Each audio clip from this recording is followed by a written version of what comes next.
À l'aube des temps, bien avant que le grand Yahvé offre une terre promise au peuple hébraïque, les Sémites vivaient en paix et en harmonie dans les plaines de Netanya. Un groupe d'artisans falafel d'un petit kibboutz isolé en marge du village avait pris l'habitude de se réunir chaque samedi, jour de Shabbat, pour retravailler la recette ancestrale de leur doux délice, s'arrachant pour des liasses de shekels dans toute la Judée.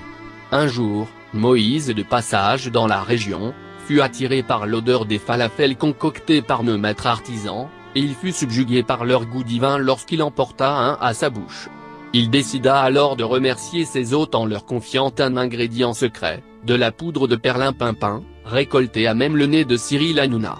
Cet ingrédient secret fut ensuite utilisé dans la préparation d'un falafel magique qui fut offert à la seule jeune fille vierge du village, comme symbole de sa pureté.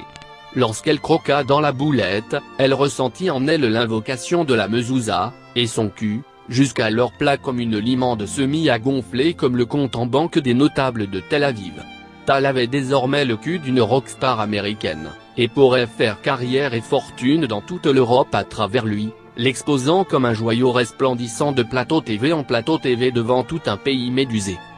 Il se murmure encore aujourd'hui, au fond des temples, une vieille légende ashkénaze racontant que le cul de Tal, ainsi bombé par le falafel magique, sur lequel serait déposé 10 kilos d'or et une étoile David, aurait la capacité incroyable d'ouvrir la pyramide de Gizeh en deux, comme Moïse ouvra la mer, et de dévoiler au peuple de Jacob la kippa impériale, ouvrant les portes du bas monde au Messie en personne, libérant ainsi de sa souffrance éternelle tout un peuple, une nation, une vision du monde.